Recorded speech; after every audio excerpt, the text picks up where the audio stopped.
లభిస్తాయి. ఇతడు నేనే, నేనే అతడు, మా ఇద్దరికి ఏం తేడా లేదు. నేనే విష్ణువుని, నేనే గణపతిని. గణపతే విష్ణువు, విష్ణువే గణపతి.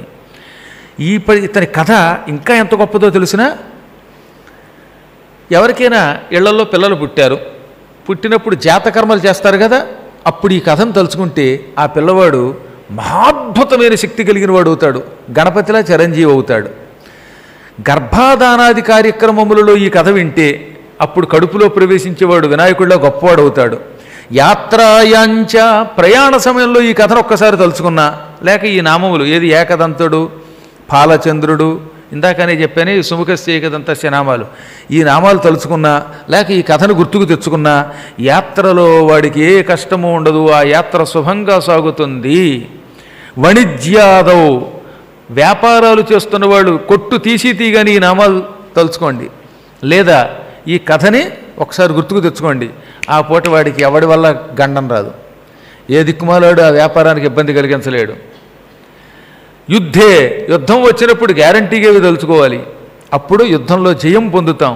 యుద్ధం అంటే అనేక యుద్ధాలు కదా, ఇవాళ కోర్టుకు వెళ్ళడం యుద్ధం, ఎవడి కొంపో ఎవడుకుంటుందో తెలియదు, ఎవడి పొలాలు ఎవడుకుంటాయో తెలియదు. ఓ గవర్నమెంట్ వచ్చి పొలాలు లాక్కుంటుంది, రాజధాని అంటుంది, ఇంకో గవర్నమెంట్ వచ్చి ఇక్కడ రాజధాని లేదు, నీ పొలం లేదు, రాజధాని లేదు అంటుంది. రేపు పొద్దున ఏం జరుగుతుందో తెలియదు, ఎక్కడ ఏ ఎయిర్పోర్ట్ వచ్చి ఎవడ పొలం పోతుందో తెలియదు, తీరా అక్కడ ఎయిర్పోర్ట్ కడతారో లేదో తెలియదు, అసలు వీడికి కాంపెన్సేషన్ వస్తుందో లేదో తెలియదు, రాదో తెలియదు, ఎవడి బతికేమిటో తెలియదు. ఇవాళ ఇవన్నీ జీవితాల్లో యుద్ధాలే. ఈ యుద్ధములలో మనకి ఈ విఘ్నేశ్వరుడు తప్ప రక్షకుడు మరొకడు ఎవడూ లేడు. ఆయన్ని గట్టిగా తలుచుకుంటే అయితే మన స్థలం పొలం దక్కుతుంది, లేదా అది పోయినా రెట్టింపు మనకి నష్టపరిహారం వచ్చి డబ్బు వచ్చి సుఖంగా బతుకుతంట. దేవార్చనే, దేవతలను ఎప్పుడు పూజించినా ఈ నామాలను స్మరించాలి, అప్పుడు మనకి శుభకార్యాలలో శుభాలు వస్తాయి. శుభకార్యాలు చేసేటప్పుడు ఎలాగో శుభాలు అవుతాయి. అశుభకార్యముల యందు తెలుసుకుంటే అశుభకార్యాల్లో అశుభత్వం పోయి శుభత్వం వస్తుంది. రాత్రికి చతుర్థి కలిగి, గుర్తుపెట్టుకోండి, రాత్రికి చతుర్థి కలిగినటువంటి తిథుల యందు ఈ గణపతిని భక్తితో పూజించి ఈ నామాలని తలుచుకున్నా, లేక ఈ కథ విన్నా వాడి సంకష్టములు తొలగిపోతాయి. సంకష్టే కామ్య సిద్ధ్యర్థం పూజయేద్యో గజాననం. సంకష్టం అంటే ఏమిటి? తీవ్రమైన కష్టం. కష్టము అంటేనే బాధ, సమ్మనే ఉపసర్గ వల్ల భయంకరమైన కష్టం, అందులో నుంచి ఇక మనం బయటపడలేమేమో అనిపించే కష్టము సంకష్టం.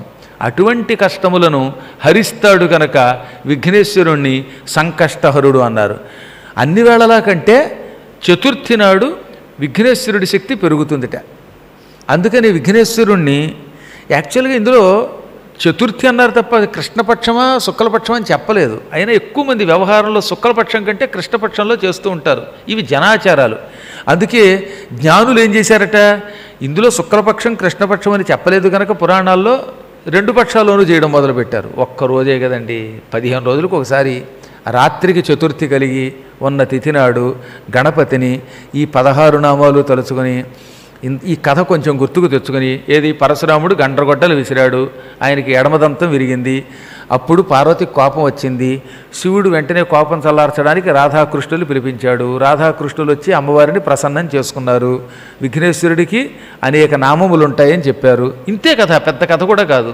ఈ కథ గుర్తుకు తెచ్చుకుని సంకష్టార చతుర్థి నాడు విఘ్నేశ్వరుని భక్తితో ఒక్క తులసీ దళములు తప్ప మిగతా అన్ని దళాలు ఇచ్చి పూజించవచ్చును. అలా పూజిస్తే ఇక చూడండి, ఈ తీవ్రమైన కష్టాలన్నీ తొలగిపోతాయి, ఏ భయంకర కష్టము రాదు. ఆ క్లిష్ట సమస్యల నుంచి బయటపడి అక్లిష్ట కర్మలు చేయగలుగుతాడు, తేలిగ్గా పని చేయగలుగుతాడు. అందువల్ల గజాననుణ్ణి తమ కోరికల కోసం సంకష్టహర చతుర్థి నాడు భక్తితో పూజించాలి. తస్య కార్యాణి సిద్ధ్యంతి, అలా పూజించిన వాడి పనులు గ్యారంటీగా అయిపోతాయి అన్నమాట, వాడి పనులు అయి తీరతాయి. న సంశయ, there is no doubt in it. ఈ విధంగా అమ్మవారితో కృష్ణుడు చెప్పగానే కొడుక్కిన్ని వరాలు రావడం, శ్రీకృష్ణుడంతటి వాడు ప్రశంసించడంతో పార్వతీదేవి కోపం అంతా పోయిందట. అసలు అమ్మవారి కోపం ఉండదు, నటించింది. ఈ నటన వల్ల విఘ్నేశ్వరుడికి ఇన్ని వరాలు వస్తాయి, ఆయన ప్రపంచానికి ఉపయోగపడతాడు, అందుకని కోపం తెచ్చుకుంది. ఇదంతా మాయ అన్నానుగా, నిజంగా అమ్మవారికి కోపం వస్తే మనం తట్టుకోగలమా? అప్పుడు వెంటనే ఆవిడ విస్మిత ఆసీత్, వెంటనే నవ్వింది, చక్కగా నవ్వింది, అందంగా నవ్వింది. అప్పుడు ఆవిడ ముఖం శుభానన, శుభప్రదమైన ముఖం అయ్యిందిట, ముఖం విప్పారింది. వెంటనే రాధాదేవి కూడా అమ్మవారిని స్తుతించింది.